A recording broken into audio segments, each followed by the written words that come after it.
Perception is not always based on what exists. Sometimes it is based on what appears possible. You notice certain qualities, moments of attentiveness, brief emotional openness. These moments feel revealing. They suggest a future version of the person.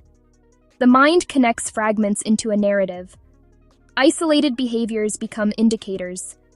A single meaningful conversation suggests lasting understanding. A temporary effort suggests permanent change.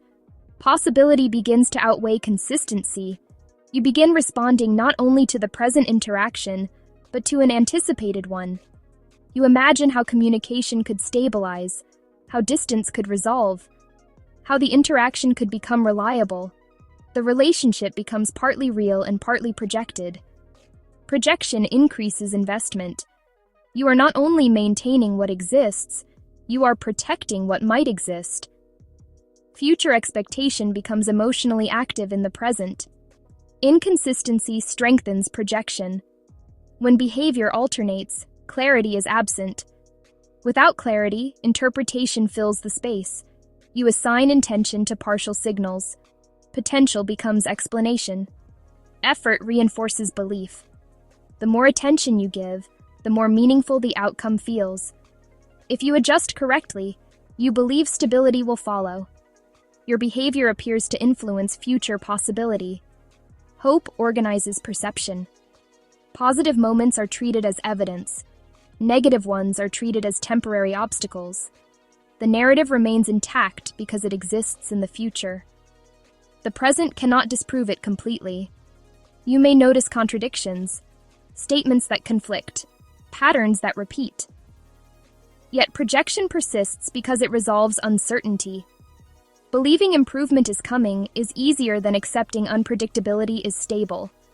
This does not require naivety. It requires imagination combined with intermittent reward. The brain completes incomplete stories, and the most compelling story is change. Over time, a shift occurs. You realize the interaction has remained structurally similar. The anticipated version has not arrived. Moments of closeness did not accumulate into consistency. They remained moments. Recognition does not occur suddenly. It develops as comparison, what was expected and what repeatedly occurred. Expectation loses predictive value. Observation gains it. At this stage, perception reorganizes. You respond to the present rather than the projection. Behavior is evaluated by pattern, not promise. The relationship becomes clearer. The attachment was not only to the person, it was to a future version. Once the future is no longer used to interpret the present, investment decreases. Not from disappointment, but from accuracy. If this helped you understand something you hadn't been able to explain, you can subscribe to The Inner Lens and turn on notifications for future episodes.